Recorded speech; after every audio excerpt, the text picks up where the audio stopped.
Hi friends and family members అందరికీ hi అండి. చూడండి, ఇప్పుడు నేను ఏం చేయబోతున్నాను. బ్రోకన్ వీట్ గోధుమ రవ్వ లావుగా ఉంటాను అది. దీంతో మనం ఈరోజు డిన్నర్కి పొంగల్ చేద్దాము. ఒక గ్లాస్ ఇది తీసుకున్నానండి. ఇదే గ్లాస్తో పెసరపప్పు, ఒక గ్లాస్ పెసరపప్పు, ఒక గ్లాసు వీట్ గోధుమ రవ్వ. ఇవి చూడండి, ఇవి ఆన్లైన్లో కూడా దొరుకుతుంది, అట్లే మనకు షాపుల్లో కూడా దొరుకుతుంది. చాలా బాగుంటుంది. ఇది డిన్నర్ తింటాం మేము ఎక్కువ. ఇది షుగర్ పేషెంట్లకు కూడా మంచిది కదా, అందుకని. ఇప్పుడు ఈ కప్పుతో ఒక కప్పు రవ్వ, ఒక కప్పు పప్పు వేసుకున్నాం కదా, అట్లే ఈ కప్పుతోనే 6 కప్పులు నీళ్ళు వేసుకోవాలా. ఇప్పుడు ఇది బాగా శుభ్రంగా కడిగి ఫిల్టర్ నీళ్ళు పెట్టి ఒక 1 అవర్ నానబెడతాము. చూడండి, 3 సార్లు బాగా కడిగేసి నానబెట్టేసినాము. ఒక 1 అవర్ నాననిద్దాము. చూడండి, పొంగల్కి ఒక ఆనియన్ అయితే సరిపోతుంది. ఈ పచ్చిమిర్చి ఇప్పుడు ఇవి కట్ చేసుకున్నాము. ఇప్పుడు కుక్కర్ పెట్టేసినాను, స్టవ్ వెలిగించుకున్నాము. కొద్దిగా ఆయిల్, కొద్దిగా నెయ్యి వేసుకున్నాము.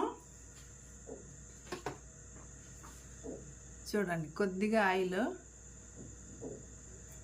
నెయ్యి వేస్తేనే బాగుంటుంది పొంగలి. కానీ కొంతమందికి నెయ్యి ఇష్టం ఉండదు, ఆప్షనల్ ఓన్లీ. నేను ఇది ఇంట్లోనే చేసుకునే నెయ్యి అండి. కొంచెం నెయ్యి వేస్తేనే మంచి గమగమలాడుతుంది. ఇప్పుడు వేడి ఎక్కనిద్దాము. చూడండి, 1 స్పూన్ జీలకర్ర, 1 స్పూన్ ఆవాలు వేసేద్దాము.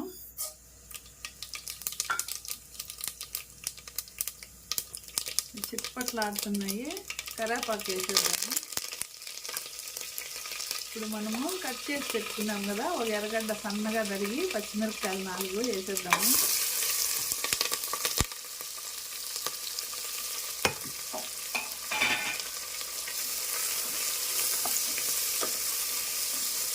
ఇవి గోల్డెన్ కలర్ ఫ్రై అవనిద్దాము. బాగా కలిపేసుకున్నాము.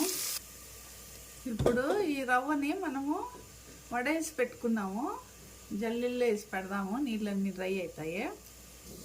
చూడండి, ఆనియన్స్, పచ్చిమిర్చి బాగా ఫ్రై అయిపోయినాయి. ఇప్పుడు 1 స్పూను అల్లం తెల్లగడ్డ పేస్ట్ వేసేద్దాము. ఇది కూడా కొద్దిగా ఫ్రై చేద్దాము. చూడండి, అల్లం తెల్లగడ్డ పేస్ట్ కూడా ఫ్రై అయింది. చూడండి, 1 స్పూను జీలకర్ర పొడి ఇందులో వేసేద్దాము.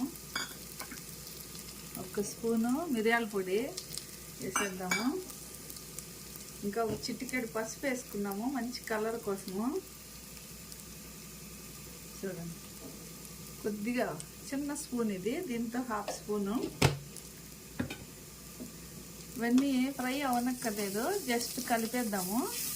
కలిపేసి ఇప్పుడు మనము స్ట్రైన్ చేసి పెట్టుకున్నాం కదా వీట్ అండ్ పప్పు. చూడండి, స్ట్రైన్ చేసి పెట్టినాను. ఇప్పుడు ఇందులో వేసేద్దాము.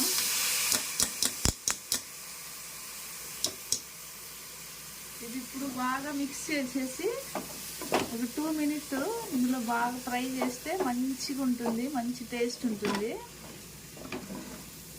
పొంగలి. 2 మినిట్స్ దీన్ని ఇందులో నూనె అన్నీ ఉంటాయి కదా, నెయ్యి బాగా ఫ్రై చేద్దాము. చూడండి, బాగా ఫ్రై అయిపోయింది. పప్పు కూడా బాగా కలిపేసినాను. ఇప్పుడు చూడండి, 1 స్పూన్ ఉప్పు, రాళ్ళుప్పు, మళ్ళీ మనం టేస్ట్ తగ్గట్టుగా వేసుకోవచ్చు. సన్నగా తరిగిన కొత్తిమీర. ఇప్పుడు ఇవంతా కలిపేసి నీళ్ళు పోసేద్దాము. ఎసురు ఈ గ్లాస్తో నేను 1 గ్లాస్ రవ్వ, 1 గ్లాసు పప్పు వేసినాను, పెసరపప్పు. ఇదే గ్లాస్తో 6 గ్లాసులు నీళ్ళు ఇదిగోండి కొలిసి పెట్టిన వేసేద్దాం ఇందులో.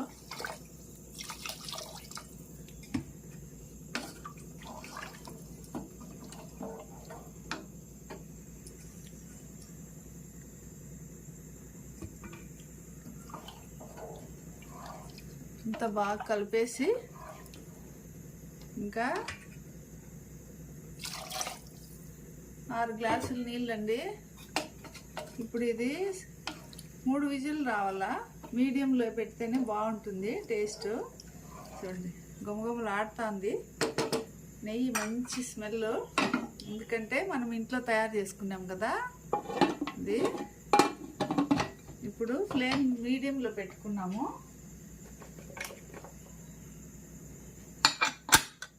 ఇంకా మీకు రెడీ అయినాక చూపెడతాను మళ్ళీ ఫైనల్. చూడండి ఫ్రెండ్స్, విజిల్ వచ్చేసింది, తీసేద్దాము.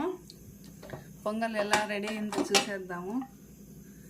వావ్, సూపర్గా వచ్చిందండి పొంగలి, వేడి వేడి పొంగలి. చూడండి కరెక్ట్గా 6 కప్పులు నీళ్ళు పోసినాను, ఇట్లా వచ్చింది ముద్దగా. రండి తినేద్దాము గుమగుమలాడే పొంగలి. వీడియో నచ్చినట్లయితే చూడండి, మళ్ళీ ఒకసారి మీకు దగ్గరగా చూపిస్తాను.